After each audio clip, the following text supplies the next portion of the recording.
Welcome back, my family.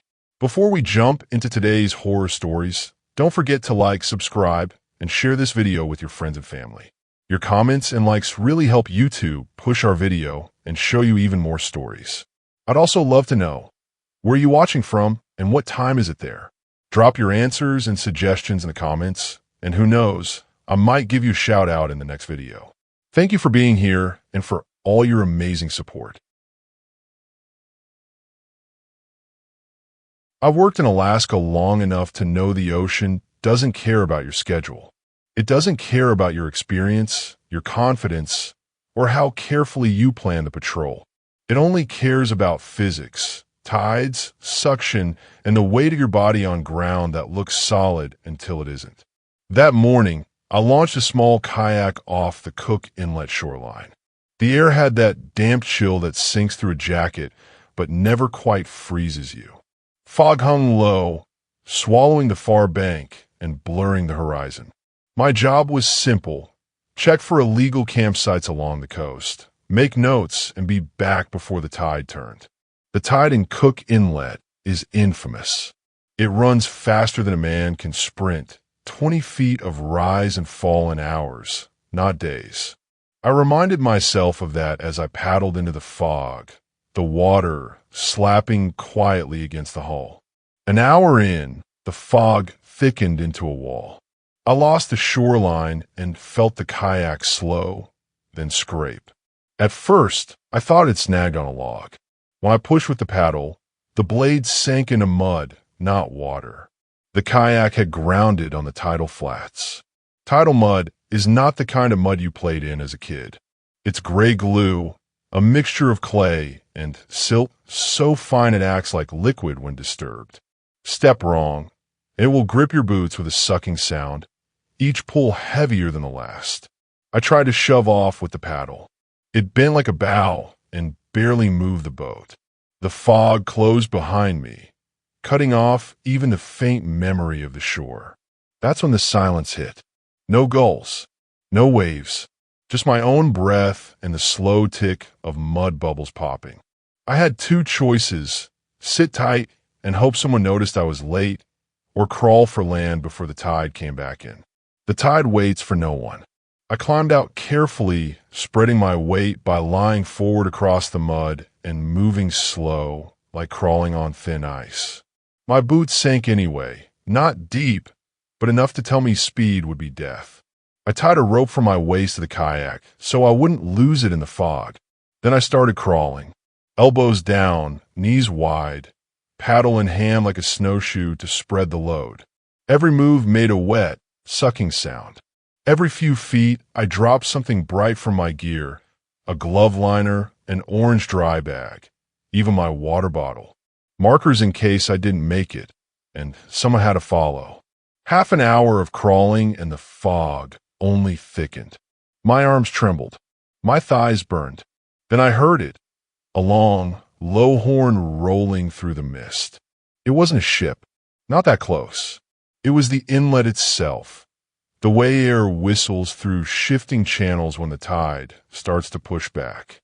A reminder: time is gone. The water is coming.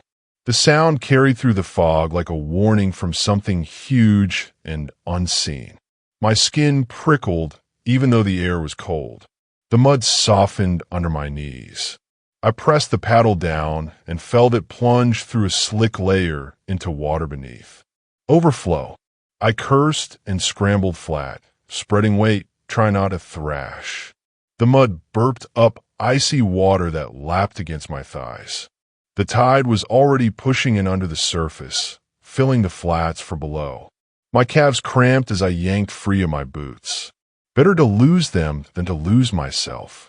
Bare socks against the mud, I slid toward a thin line of darker color in the fog. A trick I'd learned years back.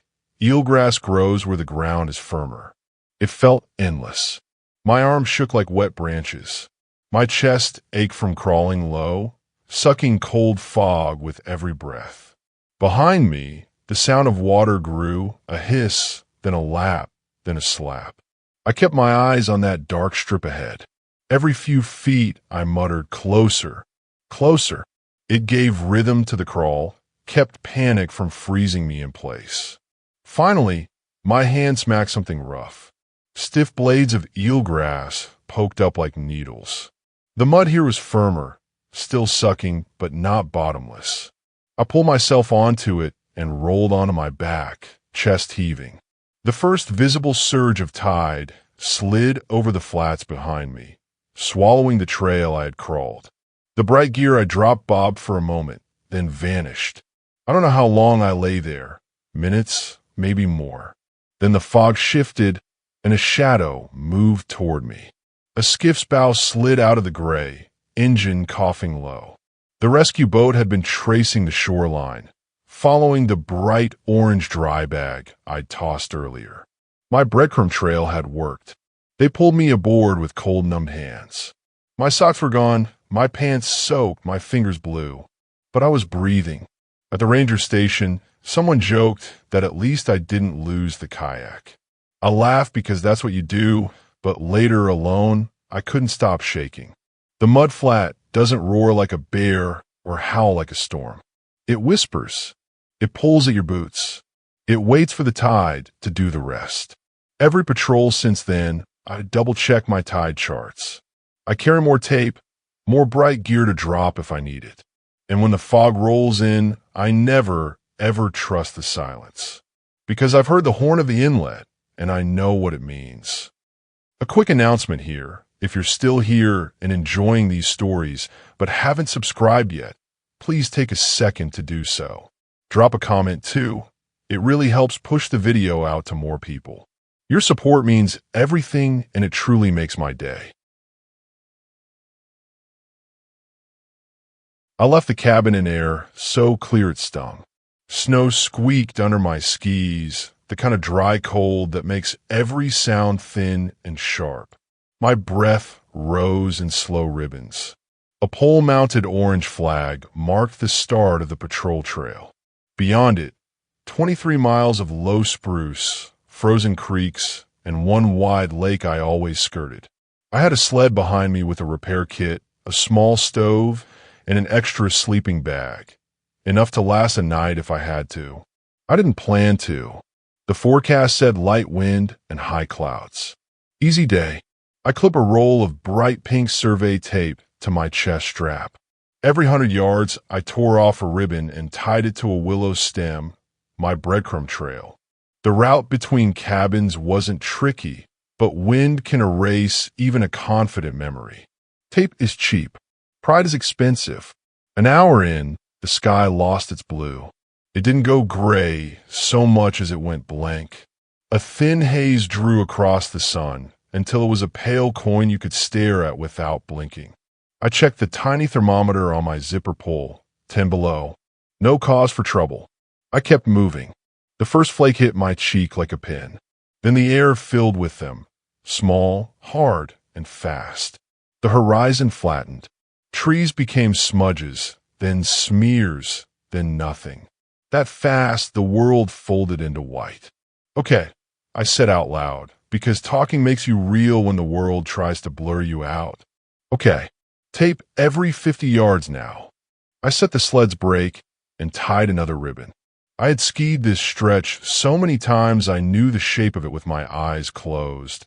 A shallow S-curve through thin spruce, a small rise, then a long, gentle left to give the lake a wide berth. Keep the lake to your right. If you hit the lake, you've gone too far. When the wind picked up, it made a low, constant hum. It was not a howl or a whistle. It was a refrigerator sound, a motor hidden inside a white box that had been placed over the land. My goggles gathered a skin of frost. I rubbed them with the back of my mitten and smeared the world into milk. I trusted the compass clipped to my jacket. I trusted the GPS in my pocket. I trusted the ski pole in my hand. The compass needle held steady, but the GPS began to stutter. Arrow left, arrow right, arrow forward, then a question mark. Satellites snuffed by snow and ionized air. It happens. I tucked it away and counted breaths, 40 breaths per 100 yards at this pace. It wasn't exact, but the rhythm steadied me. Breathe and slide, breathe and slide. I put down another ribbon and saw one already there, bright pink against the white, twisting from a stubby spruce. I frowned. I hadn't tied that one. It was the same color and width as my tape, but it had a cleaner knot, a square knot where mine always turned out messy. It could have been leftover from last season, though spring tends to eat tape. I touched it with a mittened finger. The plastic was stiff, but not sun-faded. Newer than last year. Maybe a trail crew, I said, but there'd been no notes in the cabin log.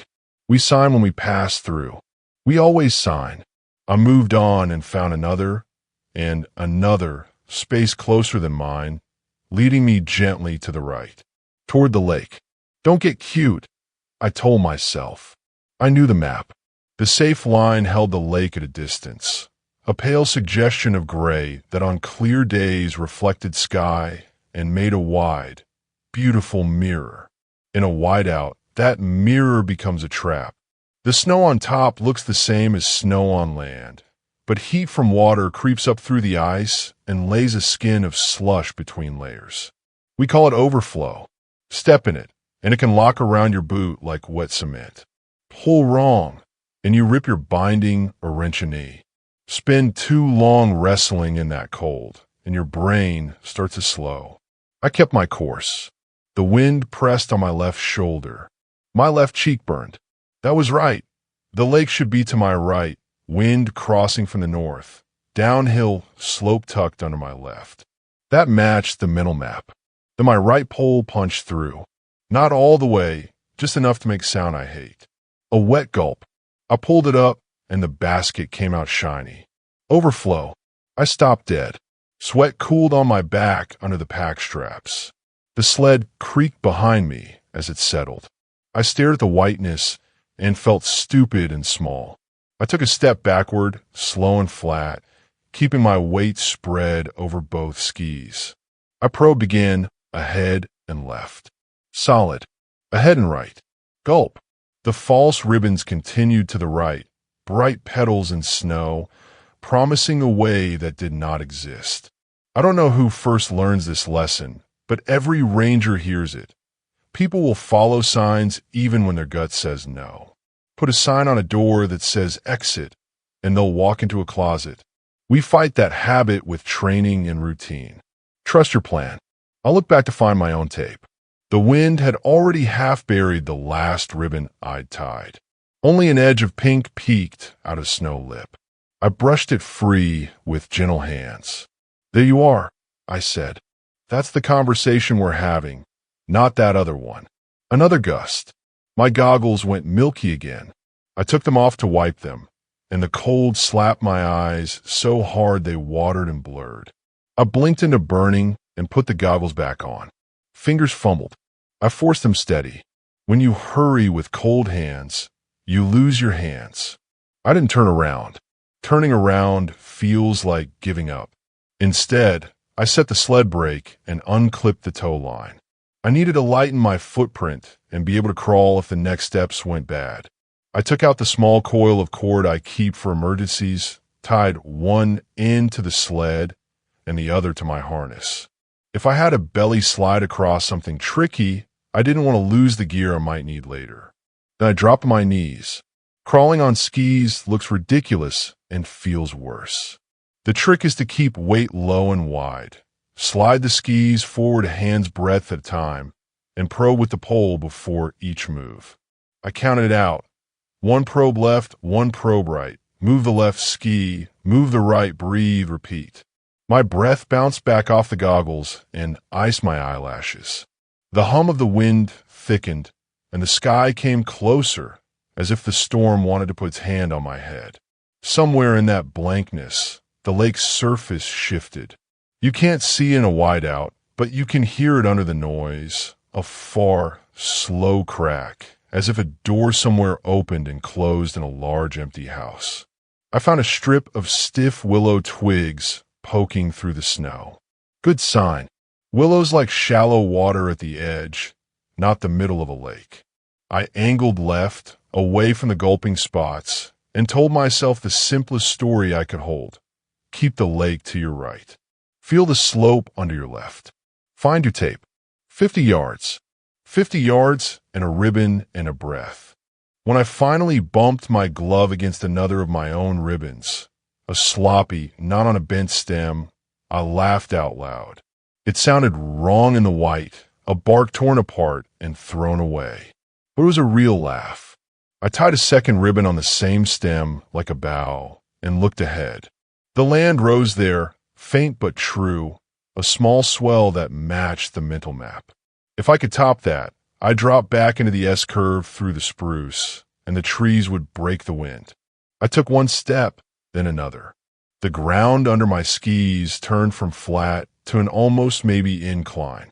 My legs trembled, not from the angle, but from the return of a horizon, just a hint of one, a difference between up and down. The storm, annoyed, punched harder. Snow flowed like smoke. My spare goggles, tucked warm against my chest under the jacket, would fog and freeze the moment they met the air.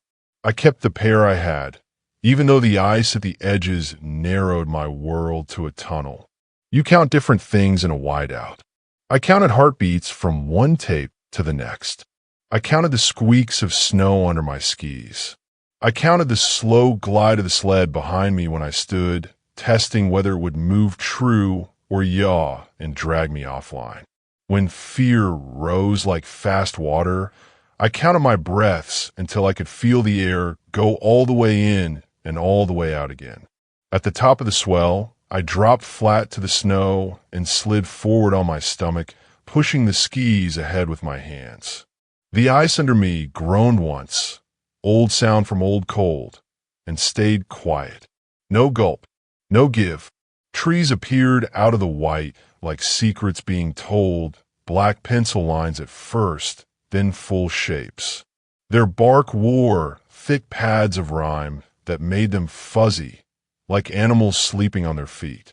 I reached the first spruce and put a glove on it. It was as solid as walls. In the shelter of the trees, the wind changed from a roar to a conversation. I turned to look back the way I'd come. The white lay smooth as a sheet from the tree line out to where the lake began. There were no edges. You had to know where to look. I saw the false ribbons then, as the wind teased the snow into thin veils and let me see a little farther. They made a neat line out across the flat, each twist bright and cheerful, a path that invited trust. Halfway out, the surface lifted in a long, pale hump. That was a pressure ridge where new ice shoved against old. Somewhere under that ridge was dark water and a mouthful of air too small to save anyone. As if on cue, the ridge moved. It did not break with drama. It sighed. The hump sank an inch and rose again. I heard the soft, far pop of ice cracking, then the sad hiss of water pushing up into the snow. The false ribbons pointed right at it. I pulled my radio and keyed it. The repeater on the ridge heard me clear in the trees. "Base, this is North Route Patrol," I said. "Whiteout conditions. Found mismarked route flags leading onto unstable lake ice north of mile marker 8. I'm safe in the timber. Recommend advisory and closure if anyone else is out." "Over." The reply came clean. "Copy, North Route. Any visual on who set the flags?" "Negative," I said. I watched the lake breathe. But knots are square and tape is new. Could be our poacher, could be a bored fool. Either way, not ours. "Understood. Get to next cabin and sit tight. We'll put a notice out." "Copy." I left the false ribbons to their cheap promises and slid into the trees, weaving between trunks, grateful for bark and gravity and the honest way branches knock snow onto your hood when you pass. The world had edges again. A grouse exploded out of the snow pillow by my left ski, and my heart tried to leave my body. I laughed again, and this time it sounded human. 2 hours later, the storm still pressed on the cabin walls hard enough to make the logs creak. I got a fire going and peeled my socks off carefully, watching steam rise from skin that had been numb a little too long. I set my goggles by the stove and rubbed the frozen rim with a rag until the ice let go in small, pretty pains. I wrote it all down in the ledger. Time out, time in, conditions, location of false markers, the exact bearing that had saved me when the GPS lost its mind. Writing the thing makes it stay true. Writing also makes it real for the next person. We don't hoard luck out here. We leave it behind where others can find it. 2 days later, after the wind ran out of itself and the sky sagged back into blue, I went back with a trooper on a snow machine. We followed the line of false flags to the edge of the lake. The pressure ridge had frozen into a gray, lumpy scar. We stopped well short. The trooper used binoculars and cursed under his breath. Back near the tree line, we found a cigarette but stamped into the snow and a boot track with a very particular heel pattern. The trooper smiled without humor. "I know those," he said. "Our guy likes that brand." They didn't catch him that day. They caught him a week later when he went to check a snare he'd set too close to a trail camera. We'd moved to see more. He wasn't a mastermind. He was just a person who thought he could twist the world a little to his own line and nobody would notice. Back at the cabin, I sat by the stove with tea in my hands and thought about signs. I thought about the way a bright ribbon in a white world can feel like mercy. I thought about how it takes work to believe the quiet thing you planned in a warm room when the cold outside gets loud and mean. And I thought about the feeling of my glove on the first spruce of the tree line, the relief of edges, the relief of a horizon. You can call it training. You can call it stubborn. I call it this. The day will try to talk you into trusting shortcuts. Tie your own ribbons. Count your own breaths. If the world goes white, make your world small until it gives your edges back. The next time I left the cabin under a hard blue sky, I clipped a fresh roll of tape to my chest strap. I tied the first ribbon right on the cabin porch rail where it could flutter and scold me on the way out. It looked silly in the calm air. It looked unnecessary. Later, when the wind got up and the horizon fell again, it did not look silly at all. It looked like a promise I had made to myself, kept one knot at a time. The first time I took a group into that tunnel, it felt like walking inside a sapphire. The ice was clean and blue. The roof arched like a quiet cathedral, and our headlamps scattered little stars across old bubbles trapped before my grandparents were born. I trusted that tunnel. I checked it after storms. I knocked the ice teeth from the ceiling with a shovel when they grew long. I kept a coil of neon cord for a breadcrumb line and carried a spare radio battery in my chest pocket where my body heat could keep it alive. On the day everything went wrong, the tide was creeping in, but we had room. The weather was kind, cool air, light rain, and gulls skimming the gray water outside. The glacier's front face was still and glassy. If you've worked around ice, you know that quiet doesn't mean safe.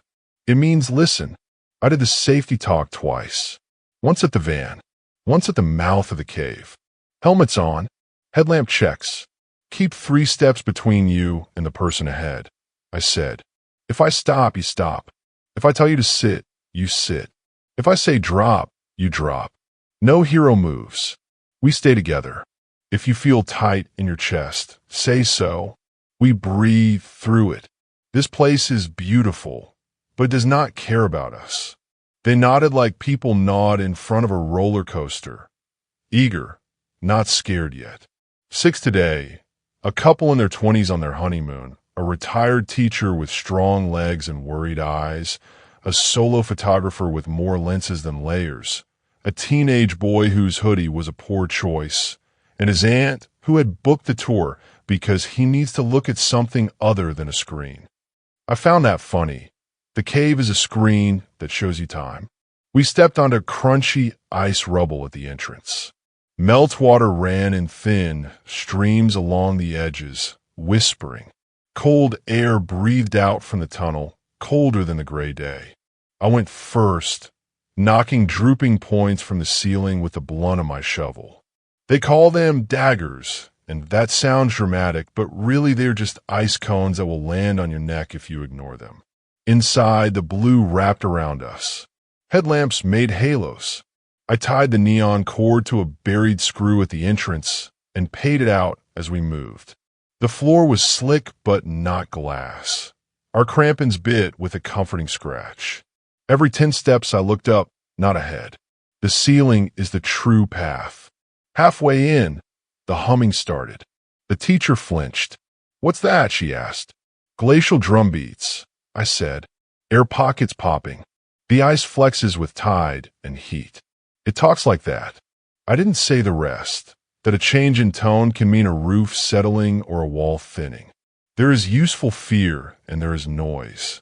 I carry the useful kind for the group. The photographer wanted to linger under a skylight, a round hole where white light poured down. Meltwater dripped a steady tick-tick onto his lens. He laughed and wiped it with his sleeve. I set my radio on low and checked the battery anyway. The bars were full. I felt better for looking. 10 minutes later, the cave coughed. There is no better word. The sound was a short, deep cough, like a giant clearing its throat. Ice dust fell in a silver curtain ahead of us. Every helmet in the group tilted up. The teenage boy said, "Whoa," in a high voice that tried to sound brave. "We're okay," I said. "We're going to pause here." Everybody feet wide, knees soft. When people lock their legs, they fall harder. The second cough was louder. It came with a crack from behind us, then a muffled thump that shook the air. I spun, headlamp beam cutting through a cloud of powder, and saw the entrance shrink. A block had dropped from the lip and landed partly on our cord. Not on it, but close enough. The view of gray day beyond narrowed to a slit of light. The honeymooner whispered, "No, no, no," the way people whisper at hospital doors. The teacher reached for her hand without looking. "We're going back," I said. "Slow. Single file. Hands on the wall if you feel wobbly. Watch your feet. Do not run." We got maybe 20 steps before we heard the third sound. Not a cough, not a crack. It was a wheezy groan like a refrigerator in an old cabin. The roof in front of the entrance had sagged a finger's width. The slit of light went from palm wide to thumb wide. We stopped. I put my hand on the wall and felt vibration like a cat purring. The glacier was moving. They always are. Sometimes they decide we should move faster.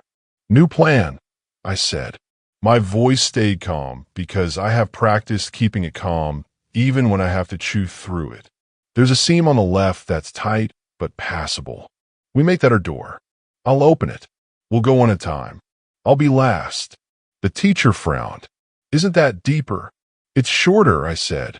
"The entrance is pinching. We need another path." I didn't mention the tide. You could feel it if you know how. The air inside the tunnel turning a shade wetter, the floor slicking as seep lines fattened. If the tide kept rising, water at the mouth would pool and push back. We had time, but not for panic. I unclipped a short length of pickets and the shovel from my harness, set the shovel blade against the seam where two bulges of ice met, and hammered the handle with a palm. The ice there was brittle, laced with white. Chips broke off, clinking like glass. Behind me, the radio hissed. I moved under the skylight to get signal and keyed it. "Base, this is Glacier Tour 2 inside the tunnel," I said. "Entrance partially obstructed by roof fall. Opening alternate exit at left seam. 6 guests with me. Battery good." "Copy," the dispatcher said. "Weather's steady. Coast Guard has you on tide at +1 hour. Keep comms open. +1 hour. Flood tide rising." I swallowed and said, "Copy." Then I told a lie that felt true enough to carry. "We're fine." The ant stood very straight. "Do you need us to help?" "2 jobs," I said. "Breathe and listen. We'll use a human chain when I say so. For now, give me 5 feet. If I shout cover, crouch and protect your head. If I shout low, get on your bellies and slide. It will feel silly and it will keep you safe." The teenage boy laughed, and then clamped his mouth shut. Fear makes strange choices. I flicked chips away with my glove and cut the seam until it was a mouth.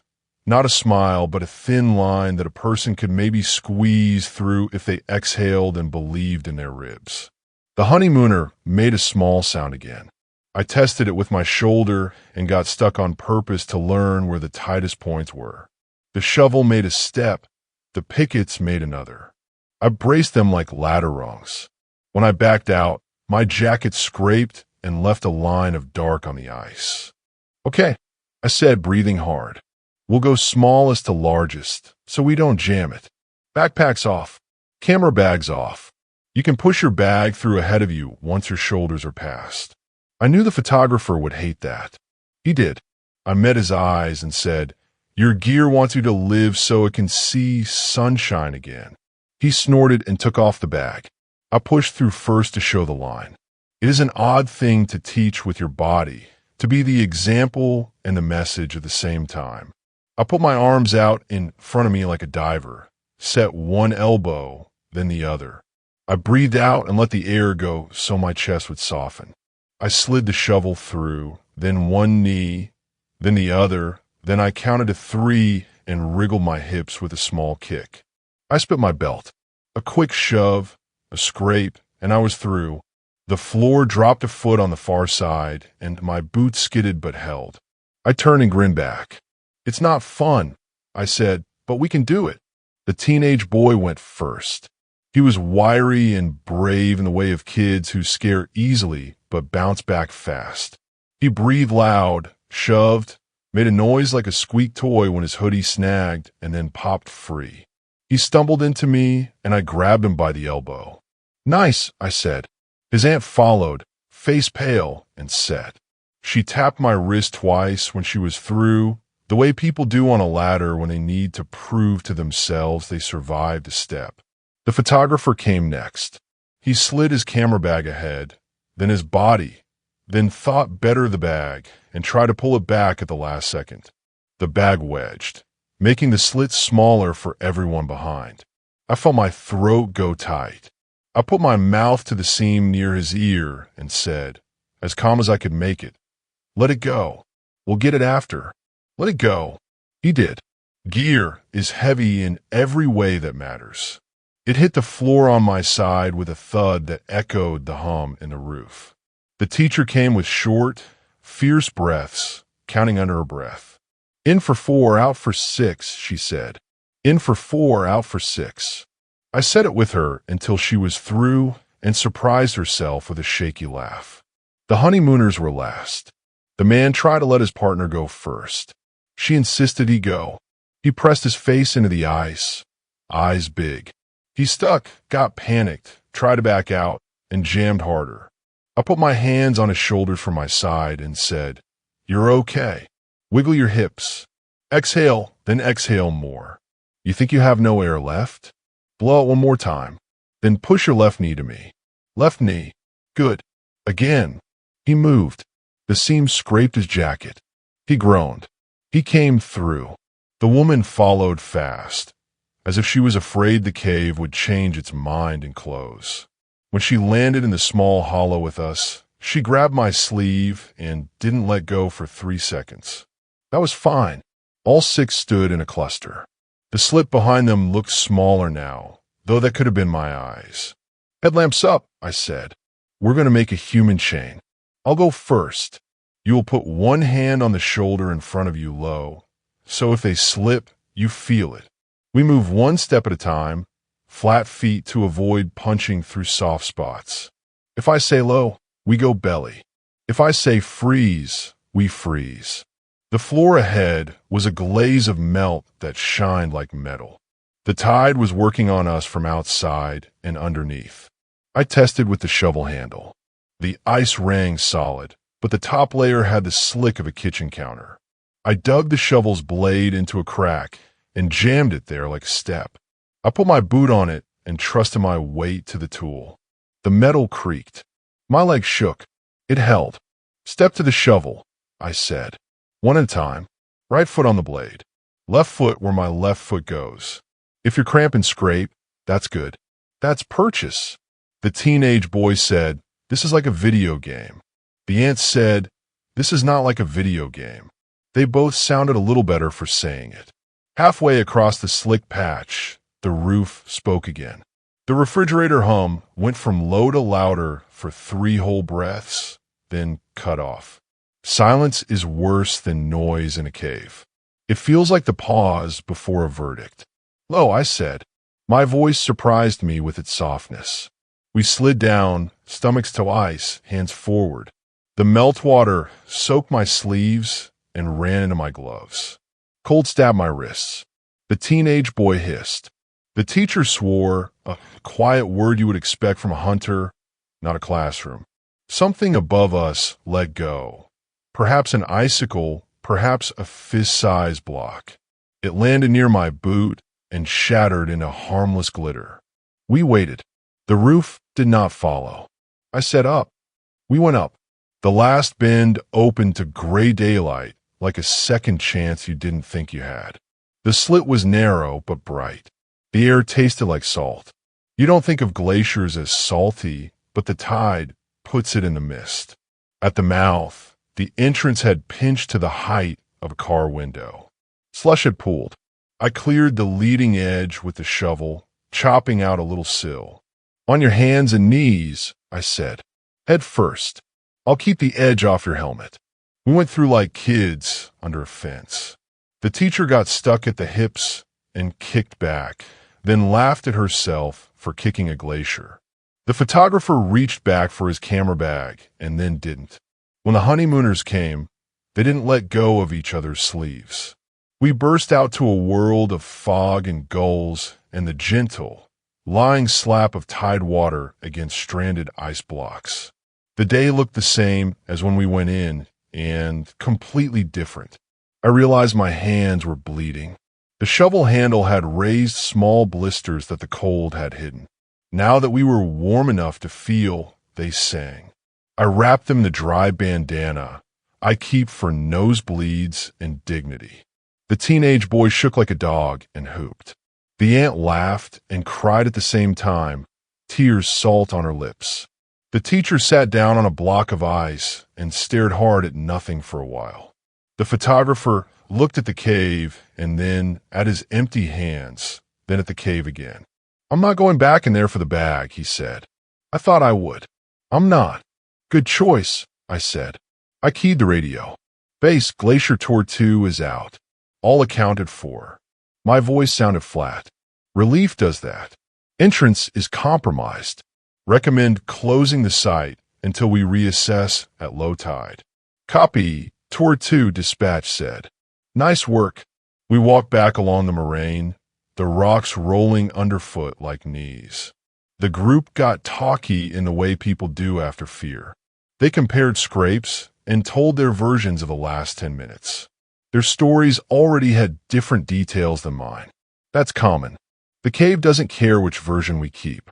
At the van, I got them hot chocolate from the thermos and held my own cup in both bandaged hands to feel the heat. I checked everyone for cold bites and bruises, and I wrote down names and phone numbers for the report. The last thing I did before driving out was walk back up the path alone and look at the entrance one more time. It had slumped another inch. The slit of light had become more of a squint. I tied bright tape on the stake at the trailhead, closed in black marker, and added a second line in big letters, "Do not go under." We came back at low tide with another guide and a long pole. The bag was still inside, just past the seam. The ice at the mouth had dropped a hand's width, as if exhaling. We could have fetched the gear then. We didn't. The floor inside had changed, the glaze gone to a film of water deep enough to hide fractures. The roof dripped in a way I didn't trust. We left it for the glacier. The photographer sent me a text later. "Keep it. If it comes out on its own, that's great. If not, that's the fee." We closed the tour for the rest of the week, then for the season. The tunnel never returned to the shape I knew. It is the right of ice to decide. People called the office to complain because they'd seen photos online and the photos had made promises the glacier would not keep. I'll let the office handle that. I went to the ridge and checked the repeater, and made sure the batteries were charged for the next voice that might call from under old blue light. Sometimes at night, when I close my eyes, I feel the seam on my shoulders again, the scrape of ice on fabric, the moment of stuck that turned into the moment of through. It isn't a bad feeling. It's a reminder that the world can pinch down to a slit and still offer a way out if you breathe, make the hole a little wider, and move in the only direction you have. On the last day before the snow came, I walked to the beach alone. The glacier's front face calved a small piece, a sound like thunder rolling into a barrel, and the new berg tipped and bobbed and settled in the tide with a wet sigh. I stood there long enough for the cold to climb into my boots and thought about how we treat beauty like it owes us safety. It doesn't. It offers chances. It demands attention. It rewards breathing. If I take another group into another tunnel next summer, I'll say the same things at the mouth and mean them even more. Helmets on. Headlamp checks. 3 steps between. If I stop, you stop. If I say drop, you drop. If I say breathe, you breathe. And if the cave hums like a fridge, we listen. We listen until the listening tells us to leave. I was soaked through when I reached the cabin. The snow had turned to sleet halfway through my patrol, and my parka had given up trying to keep me dry. I was cold in that sharp, bone-deep way where your fingers stop hurting and just go dumb. The sight of the cabin roof rising out of the storm felt like a miracle. I stumbled up the short steps, already dreaming of dry socks and the stove's heat. But the first thing I noticed when I pushed the door open was the smell. Not musty and cold like a cabin shut tight all winter, but warm. A faint, lingering trace of smoke hung in the air.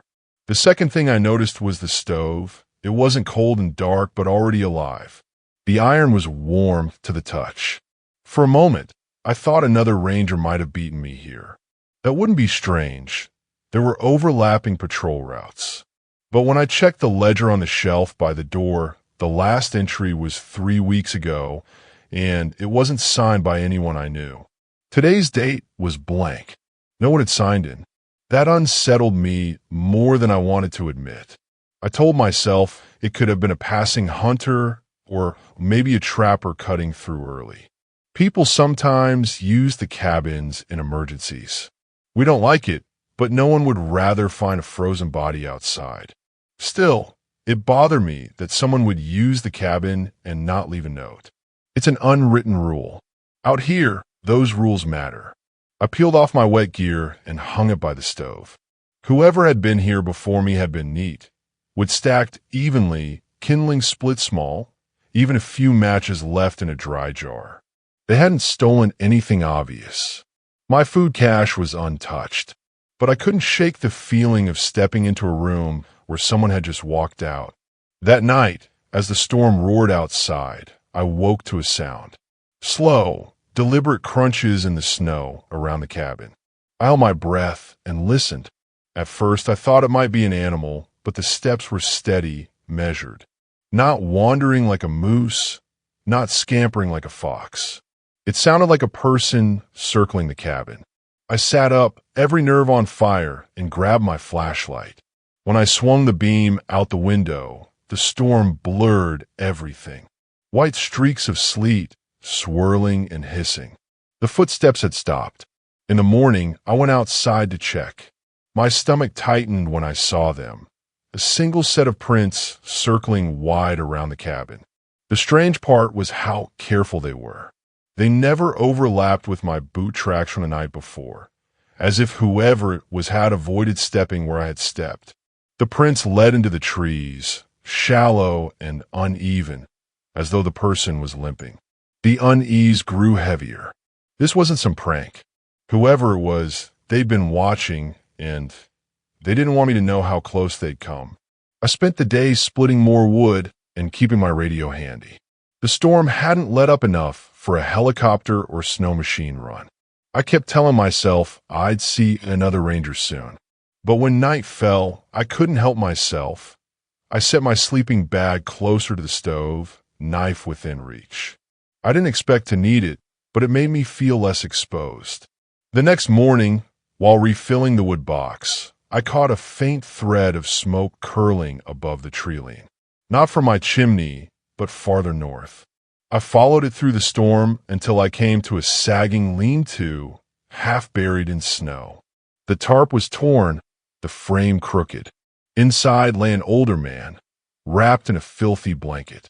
His leg was swollen, twisted wrong, the ankle bent at an angle that made my stomach turn. His lips were cracked, his skin pale gray with frostbite around the toes and fingers. He looked up when I ducked inside, eyes glassy but sharp with suspicion. I knelt down slowly, hands visible. "You've been at the cabin," I said. He gave the smallest nod. His voice was a rasp. "Couldn't make it. Tried. Kept the fire going. For you. For me." It took me a second to understand. He hadn't just been using the cabin. He'd been dragging himself back and forth, in pain, to keep the stove alive, knowing another ranger might come through. He didn't sign the ledger because he hadn't been strong enough to go inside. He'd stayed close enough to watch, but too hurt to make the last push. A melted snow in my tin cup gave him sips and splinted his ankle with what I had in the sled. He winced but didn't cry out. That kind of grit you only see in people who've lived too many winters out here. I rigged a sled harness and hauled him back to the cabin inch by inch. It took hours. By the time we got inside, both of us were shaking from cold and exhaustion. That night, we kept 2 fires alive, one in the stove and one in the small pit I'd built in a pan outside, its glow visible through the frosted window. He said it comforted him, knowing no matter what happened, there would always be another fire burning. We passed the hours trading stories. He told me about running trap lines with his brother decades ago, about a time they'd lost a dog team to river ice and barely made it out alive. I told him about the first storm I ever got caught in as a rookie, how I cried from fear and relief when I stumbled onto a cabin. In the morning, when the storm finally broke and the radio crackled with news of a medevac opening, he was too weak to walk but smiled faintly at the sound of the rotors. As the helicopter crew strapped him in, he grabbed my wrist with surprising strength. "You keep the fires going," he whispered. I nodded. I watched the helicopter vanish into the pale sky. Then I went back inside, sat by the stove, and stared at the second fire outside until it died down to embers. The cabin was quiet again, mine alone. But when I wrote in the ledger that day, I signed for both of us. Because out here, survival isn't just about your own fire. Sometimes it's about keeping one burning for the next person who stumbles in out of the storm. The sound came from down the slope, low, ragged, like an animal trying to breathe through a broken trumpet. At first, I thought it was a moose bawling. Then came the thrashing, heavy branches cracking, snow flying in bursts. That wasn't moose. That was bear. I slid my pack off and crouched low, listening. The noise came again, desperate and wet. My gut tightened. I knew what it was before I saw it. The grizzly sow was tangled in a snare. I'd seen it before, illegal aircraft cable twisted into a noose, staked deep into the ground. This one had cinched tight around her chest and foreleg. Every time she fought, the cable cut deeper. Her muzzle was foamy, eyes wild with pain. 2 cubs bawled nearby, pacing back and forth, confused and scared. She lunged when she caught my scent, the snare yanking her sideways into the snow. The power in that one pull shook the ground under my boots. She would have ripped me apart if not for the cable. That thought gave me no comfort. I couldn't shoot the cable free. A ricochet off the steel could hit her worse, or me. I couldn't get close without risking a charge if she broke loose. And with cubs nearby, she wasn't just dangerous, she was fire waiting for a spark. I scanned the snow and found the poacher's trail. A boot print, fresh, with sharp edges where the snow hadn't drifted yet. The snare wasn't old. Whoever set It was probably still working the line. I felt the weight of the radio on my chest, the small bolt cutters of my sled, and the silence pressing in between the sow's ragged roars. The rules were simple. Don't try to play hero, call for backup, keep distance until help arrives. But standing there, watching the bear's ribs heave, I knew she didn't have ours. I backed away slowly, keeping my eyes on her. She lunged again, hitting the end of the cable with a crash. The cubs bawled louder. I whispered, "Easy, girl. Easy." I found a pocket of trees 30 yards upwind and set my gear down. My hands shook as I pulled the bolt cutters free. They weren't much, meant for small padlocks or chain-link fence, not thick aircraft cable. But maybe with enough leverage. I tied neon flagging tape around nearby saplings, making a clear path for myself in case I had to bolt. Then I crouched and started forward, one slow step at a time. The sow's eyes locked on me. She surged again, and the cable creaked but held. She was bleeding where the wire cut into her hide. The cubs whined, pacing, not sure whether to run or rush me. My heart slammed in my ears. I got within 15 feet, close enough to see the cable loop where it pinched. She threw herself sideways, and snow sprayed my face. I froze, hands tight around the cutters. If she broke free, I wouldn't make it back to the trees. Then another sound cut through, the crunch of boots on snow. I twisted my head and saw a man emerging from the fog of his own breath.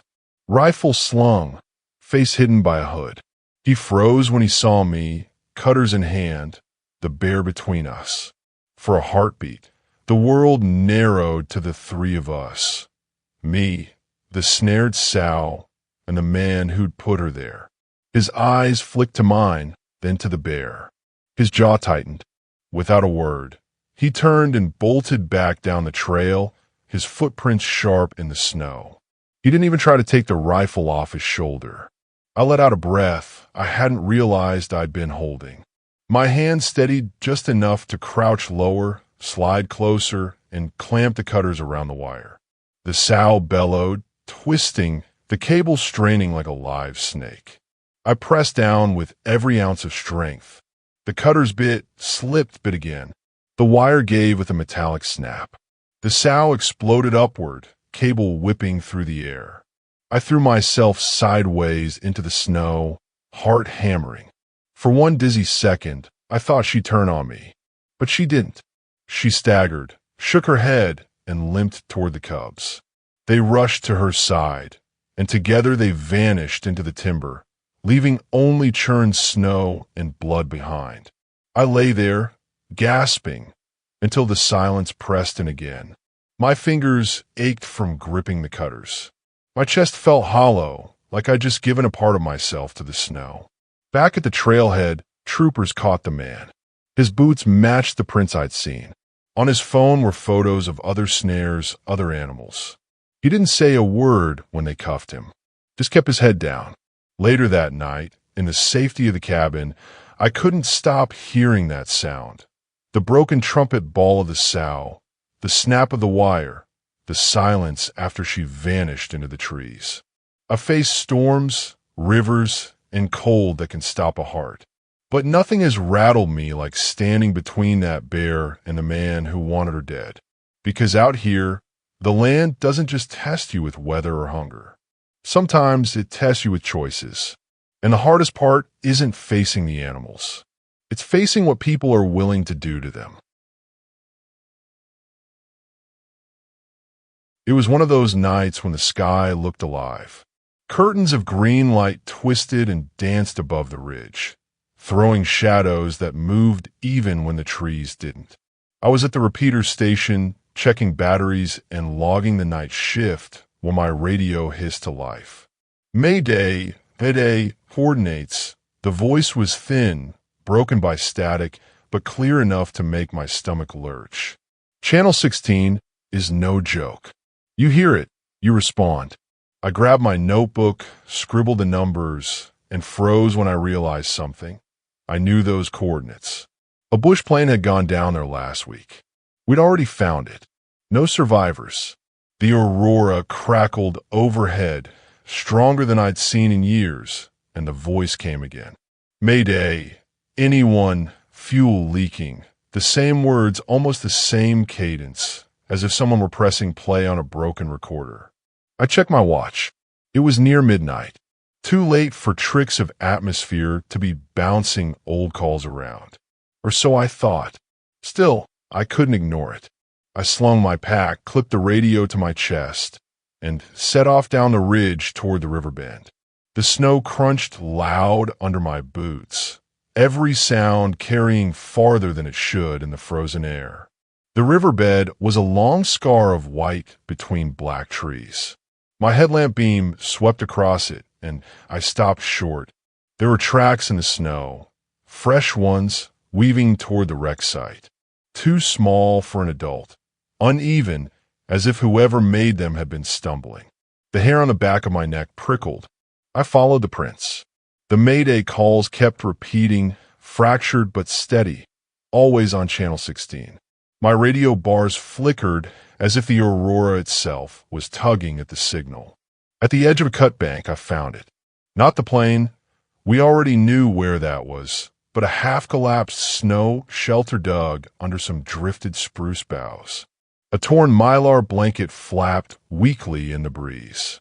A thread of smoke curled from a shallow fire pit. I dropped to one knee, pulled my light down, and called out softly, "Hey, Ranger Service. You need help." There was a shuffle inside, then silence.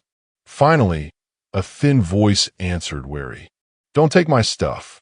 A teenager crawled out, no older than 15, his face raw with windburn. He wore a patch parka too big for him and boots that had split along the soles, wrapped in duct tape. His hands shook, more from cold than fear. I held my palms up. "Not here to take anything, just to make sure you're alive." He looked past me, toward the wreck site, and swallowed. I thought there'd be gear. My uncle flew that plane once. I thought maybe I could find his things. That's when I noticed the cheap handheld radio dangling from his neck, stuck on transmit. The button had jammed, sending out his nervous muttering and broken words. Under the aurora, bouncing off the charged sky, they'd twisted into that ghostly Mayday. I eased forward, pulled a spare blanket from my pack, and wrapped it around his shoulders. He was shaking hard now, body finally admitting what his pride wouldn't. "Let's get you warm," I said. "We'll talk about the rest later." He didn't argue. The walk back up the ridge was slow, every step careful in the dark.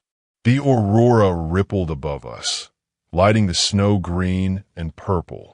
The boy kept glancing up at it like it was alive, like it was watching. His radio finally fell silent in my pack. At the repeater cabin, I set him by the stove, got water heating, and watched the frost melt from his lashes.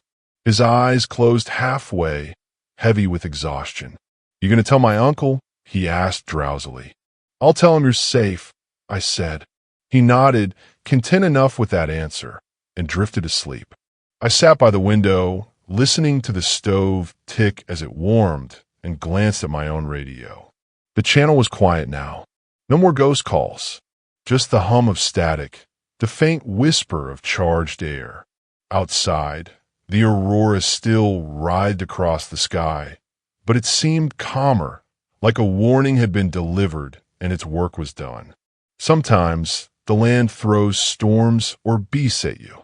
Sometimes it throws silence, and sometimes it throws echoes of voices that aren't supposed to exist anymore.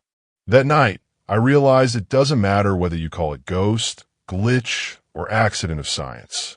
Out here, when a voice says, "Mayday," you go, because someone is always waiting under the lights, hoping someone will hear. The ridge didn't look like much on the map. Just a long rise of land between two valleys, a simple connector trail I was supposed to check and mark before winter storms buried it. But every ranger in the district had mentioned it with the same half-smile, half-frown. "The ridge swallows noise," they said. "Go up there and you'll know." I laughed the first time I heard it. Sound doesn't just disappear. But the moment I climbed out of the trees and onto the open slope, I understood. The wind vanished. My boots crunched on snow, but it sounded muffled like walking through thick carpet. Even my breathing felt swallowed, as though the ridge itself was pulling the noise down into the frozen ground. The silence wasn't peaceful. It pressed in like a weight, making me hyper-aware of every movement. The snow was thin up there, blown off by storms, so the trail looked easy at first.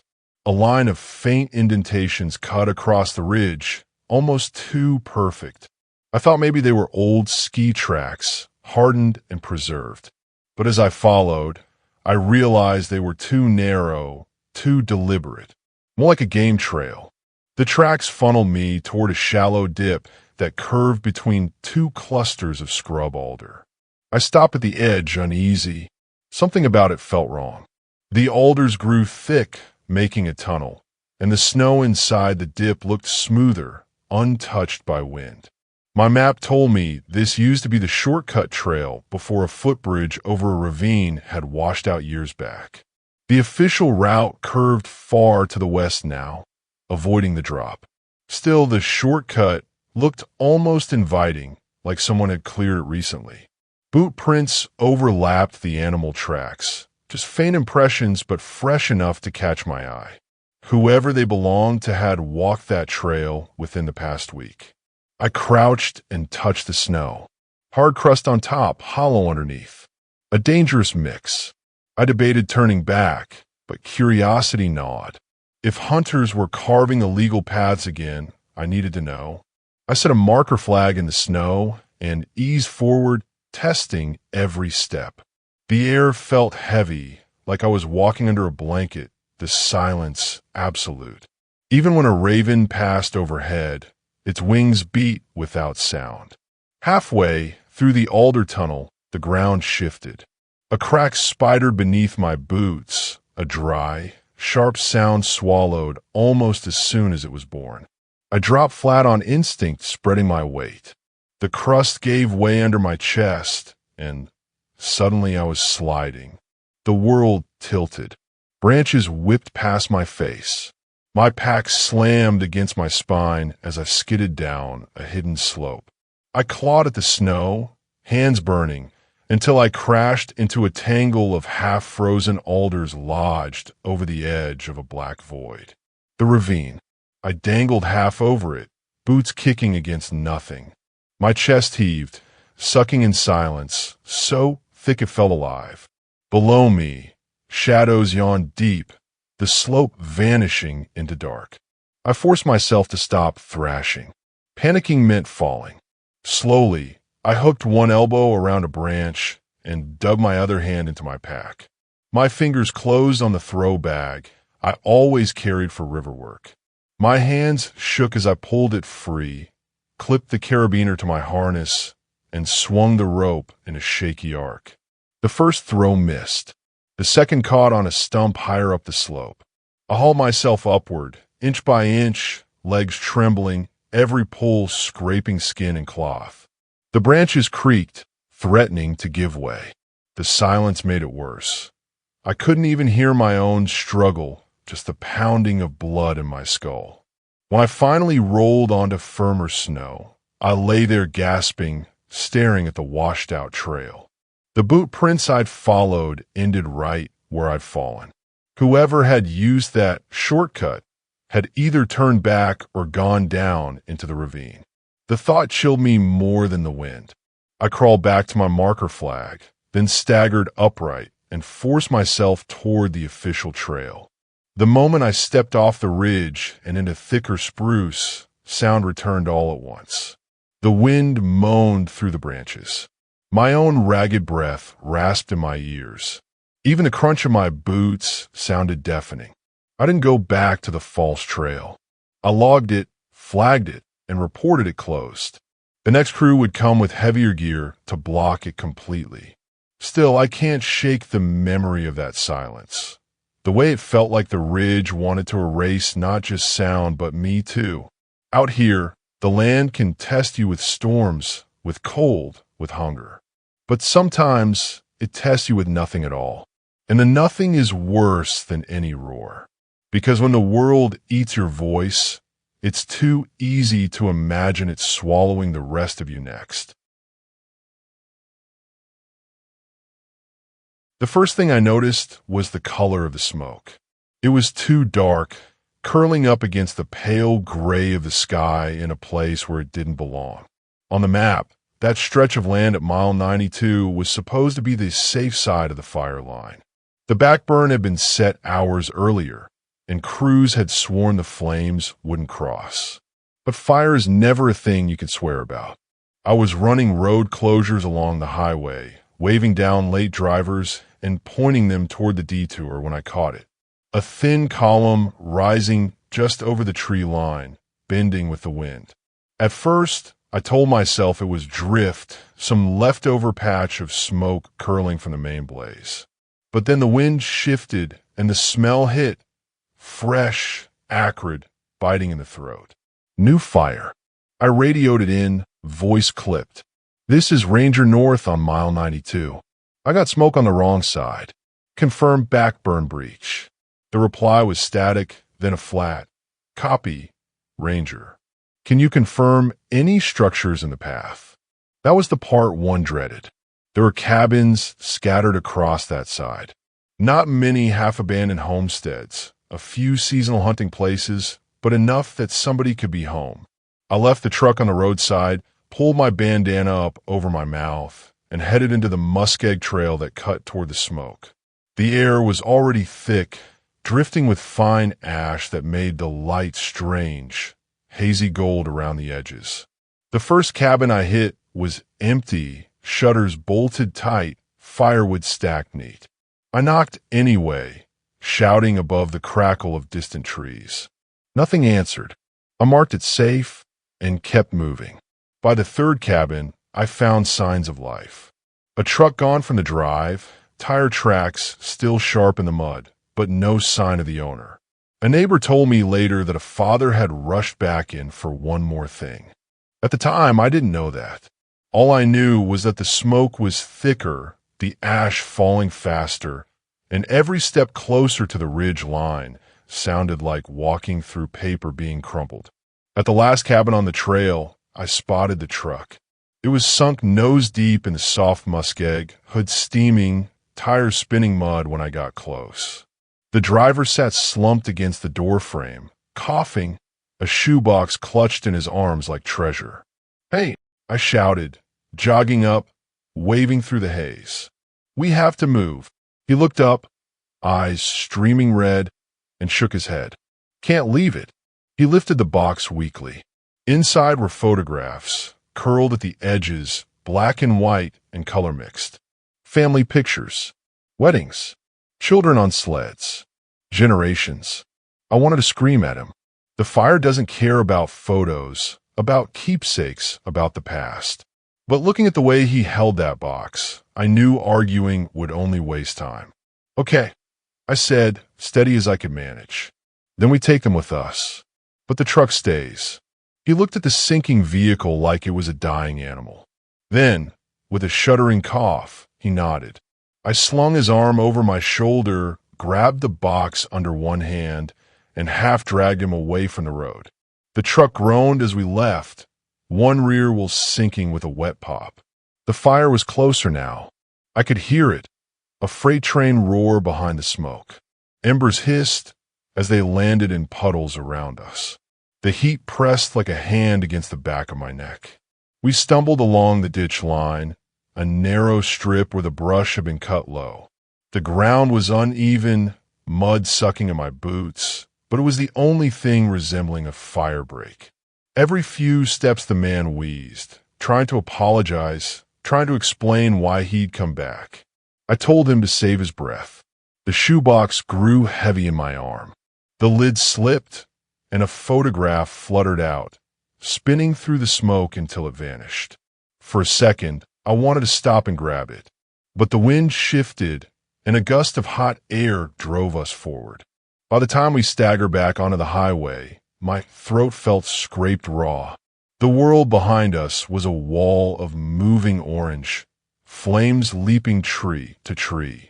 A convoy of engines was already moving in, crews shouting, hoses snaking across the road. I shoved the man toward a medic, dropped the shoebox into his lap, and collapsed on the shoulder. From there, I watched the fire roll over the place where his truck had been.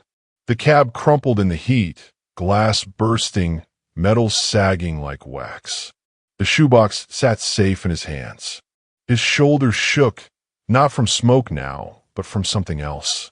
Later, when I filled out the report, I almost left out the box. It felt too small a detail for the paperwork. But I wrote it anyway, because out here, survival isn't only about food and water and fire breaks. Sometimes it's about the one thing you can't let go of, even if it costs you. And sometimes, if you're lucky, you get to carry both.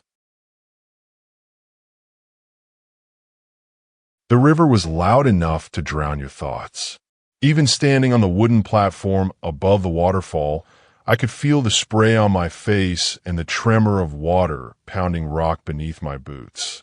We'd built the viewing deck for tourists, a safe place to watch the salmon run and the bears that came to gorge themselves. My job wasn't complicated. Keep visitors behind the rail, keep the bears on the other side, and pray no one try to play hero with a camera. That evening, the air had that chill you only get in Alaska when summer is already giving up. The salmon were thick in the current, silver bodies flashing as they hurled themselves at the falls. And sure enough, the bears were there too, big coastal grizzlies, shaggy and wet, standing in the froth like kings at a feast. The tourists whispered and gasped, snapping photos, forgetting their own fear as long as a rail stood between them and claws.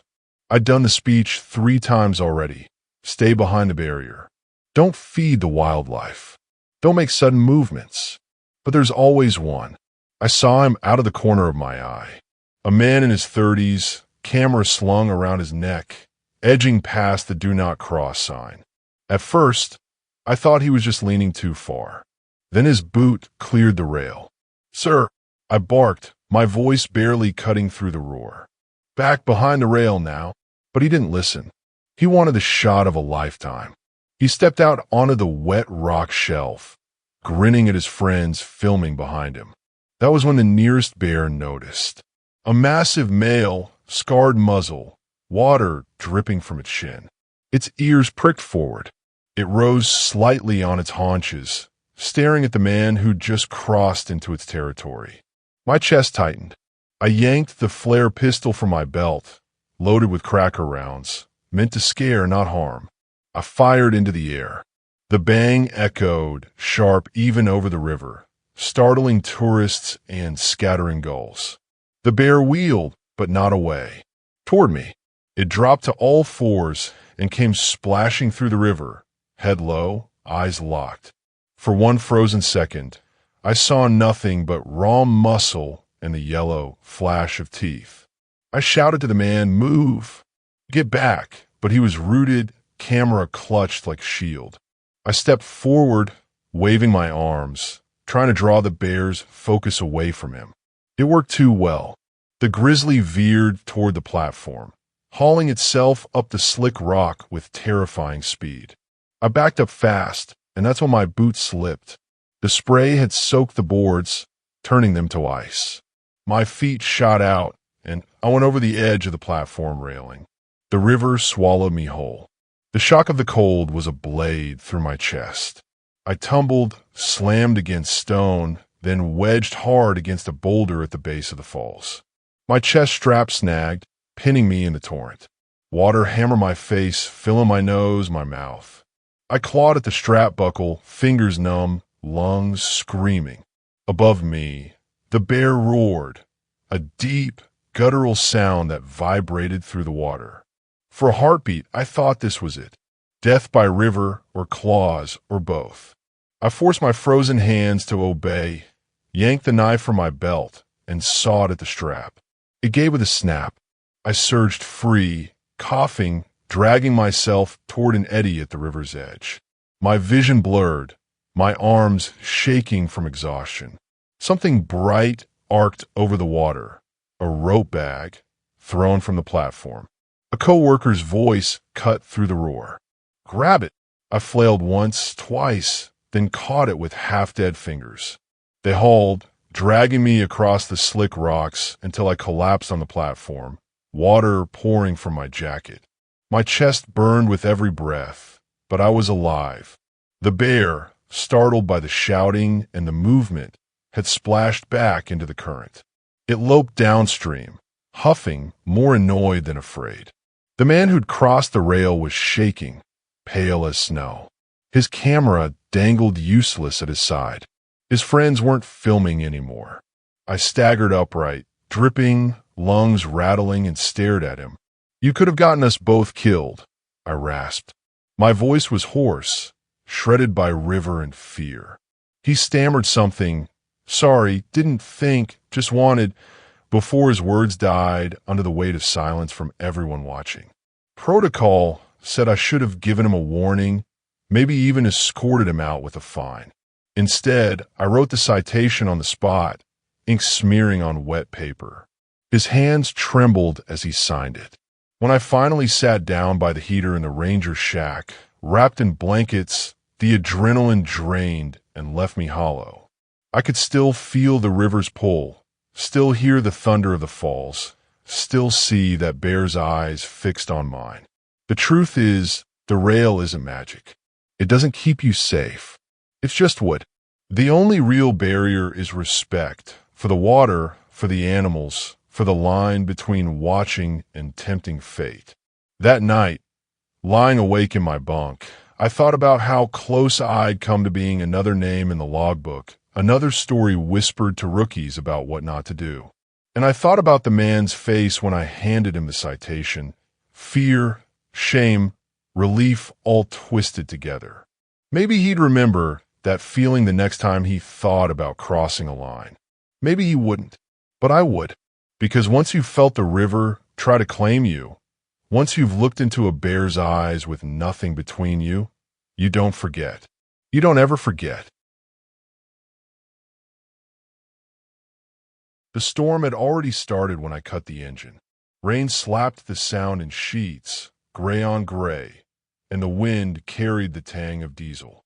Ahead of me, the old fish camp crouched against the shoreline, half-rotted docks and hulks of boats pulled up on the gravel like whales gone to die.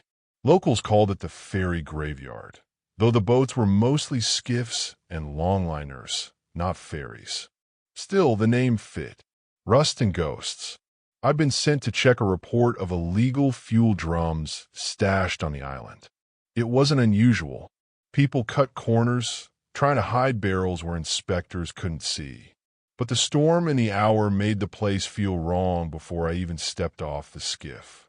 The wind screamed through the rib cages of abandoned hulls, hollow and ragged. I picked my way between them, flashlight cutting across rusted steel and shattered windows. Somewhere, a loose chain clanged, over and over, like a warning bell. The first shed I opened was empty but smelled of oil. The second was worse.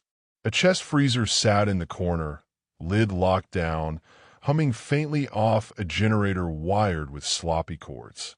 The smell hit before I touched it, rot thick and sour. I thought about opening it, but didn't. Some doors you don't need to look behind to understand. I nearly left then. Write the report, call it unsafe, let the troopers handle the rest. But then I heard it, a faint tapping beneath the floorboards. Slow, uneven. I froze. My first thought was animal. Rat, maybe. Then the tapping came again, more deliberate, like someone knocking. I crouched, ran my hand along the warped planks, and found a section that sounded hollow. My knife pried up a board. The smell of damp earth hit, and in the crawl space below, eyes blinked back at me. "Hey," I said, voice low, careful. "You okay down there?" A boy scrambled forward, no older than 16. He was filthy, wrapped in a blanket stiff with dirt. His face was hollow with hunger, but his eyes were sharp with fear. He clutched a duffel to his chest like it was life itself. "Don't tell him," he rasped. "Tell who?" I asked. Before he could answer, I heard it, the distant whine of an outboard motor fighting the storm. I pulled the boy up through the gap and hustled him to the back wall, crouching low. Through the broken slats, I saw a skiff nosing in, a man at the tiller. His shoulders were hunched, his head low against the rain, but I knew the type. Smuggler. The kind of move whatever would sell, fuel, fish, or worse. The boy's hand shook on the duffel. "It's my uncle," he whispered. The skiff scraped the shore. The man tied it off, then started up the path toward the shed, boots crunching on gravel. I could see him clearly now, a heavy coat, rifle slung careless across his back. He moved like someone who thought he owned the ground. The boy flinched. I touched his shoulder. "Stay behind me," I said. My own voice was steady, though my heart hammered. The door banged open, and the man filled the frame. He froze when he saw me, flashlight beamed steady on his face. His eyes flicked to the boy, then to the floor where the board still lay pried up. "Well," he said, voice flat, "that's my nephew. Appreciate you finding him." The boy's breath hitched. "Don't go with him," he whispered, so quiet I almost didn't hear. I didn't move. "He's hurt," I said. "Cold, hungry. He needs a medic, not another night in a crawl space." The man's jaw tightened. His hand twitched near the rifle strap. "This is family business. You can leave." The storm howled behind him. Lightning flashed, throwing the boats outside into stark white skeletons. I felt the boy trembling against my side, his fingernails digging into the duffel. I made my choice. My hand shot to my belt, pulled the flare gun free, and leveled it just above the man's head. "Step back," I said. My voice cracked like the flare I was about to fire. "Now!" For a second, the shed was only the sound of rain hammering the tin roof. Then he sneered, muttered something I didn't catch, and turned on his heel. He stomped back down the path, boots splashing through puddles. The motor sputtered, roared, and faded into the storm. The boy sagged against me, shaking. "He won't stop," he whispered. "Maybe not," I said, "but you don't have to face him alone." I keyed my radio, voice tight. "Base, this is Ranger at Ferry Point. Found juvenile on site. Suspect just departed in skiff heading east. Request Coast Guard intercept." The reply came fast. "Copy, Ranger. Cutter's been shadowing your beacon. We'll move in." The boy looked at me wide-eyed. "They'll take him. They'll stop him," I said. "And you? You're safe now." We waited in the shed until the thrum of larger engines cut through the storm. Blue strobes flickered faintly across the water. Somewhere out there, his uncle's skiff was being forced to heave to in the beam of a cutter spotlight. The boy finally loosened his grip on the duffel. He opened enough for me to see inside, a handful of clothes, a photo of his mother, and a few cans of food. That was what he'd been guarding like treasure. When the Coast Guard crew arrived, they bundled him in a blanket and led him aboard. He glanced back at me once, face pale but steady. "Am I in trouble?" he asked. "No," I said. "You're safe. That's all that matters." The rain eased as the cutter's lights faded into the night, leaving the island silent except for the groan of wind through rusted hulls. I stood alone in the shed, flashlight beam sweeping over the freezer, the crawl space, the empty duffel straps. The smell of rot and rust pressed in. I pulled the board back over the hole and stepped outside. The storm had blown itself ragged, leaving the world washed and raw. The ferry graveyard loomed behind me. Broken boats hulkied against the shore. For a long moment, I thought of the boy crouched in the dark, listening to the footsteps above, waiting for someone to open the floor. And I thought of his uncle, already in cuffs somewhere out on the Blackwater, another man who thought he could hide his crimes in a place where no one cared to look. But the sound remembers, and so do I.